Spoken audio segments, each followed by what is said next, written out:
ओम श्रीमन्नारायण नमो भगवते वासुदेवाय। अल्पजीवी पत्नी योग। सूर्य 7 में यदि कर्क या तुला राशि का हो तो यह योग बनता है।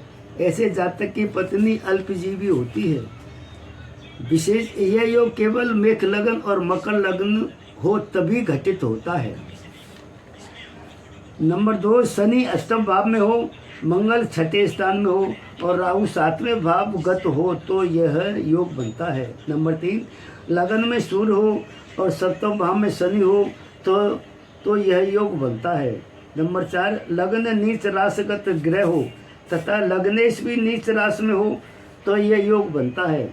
नंबर 5, चतुर्थ भाव में नीच राशि का शुक्र या चंद्रमा हो, सप्तम भाव पाप पीड़ित हो तो यह योग बनता है। नंबर 6, षष्ठेश व शुक्र यदि युति करते हैं तो यह योग बनता है।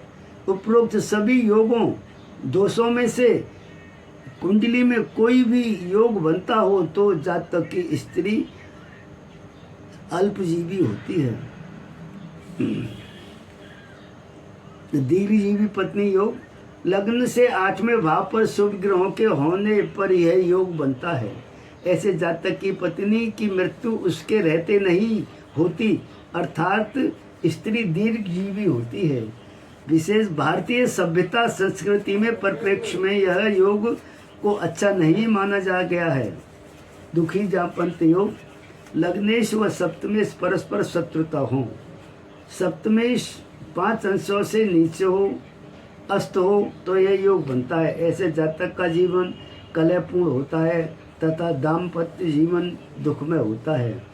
उपाय, अशुभ ग्रहों की हवनात्मक शांति करें, सप्तमेश का रत्न पहने। कर्क रवि, कर्क सिंह लग्न में 7वें भाव में सूर्य या शनि हो और लग्नेश कमजोर हो तो यह योग बनता है। ऐसे जातक का जीवन दुखमय होता है। बात बात पर पति पत्नी में झगड़ा कलह रहती है, घर में अशांति का वातावरण रहता है। नंबर 1, अशुभ ग्रहों की भावनात्मक शांति करें। नंबर 2, सप्तमेश का रत्न पहने।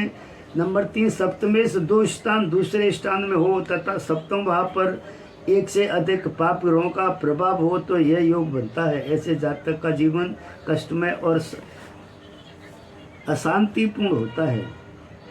अवज्ञा स्त्री योग। सप्तमेश चतुर्थ भाव में हो तो जातक की स्त्री जातक के बस में नहीं रहती है, जातक की आज्ञा नहीं मानती है, जातक स्वयं धर्मात्मा सत्यप्रिय किंतु दंत रोगी होता है। इसी प्रकार सप्तमेश यदि 10वें भाव में हो तो भी जातक की स्त्री जातक की आज्ञा नहीं मानती, जातक स्वयं धर्मात्मा एवं संतान सुख से युक्त होता है। उपाय, ऐसा योग दाम्पत्य जीवन में निराशा एवं दुख की सृष्टि करता है। इससे बचने के लिए पति पत्नी दोनों नित्य सुंदरकांड का पाठ करें। नंबर 2, सप्तमेश का रत्न जर्ज यत्न पहने। नंबर 3, वाणी पर संयम रखें। ओम श्रीमन्नारायण नमो भगवते वासुदेवाय।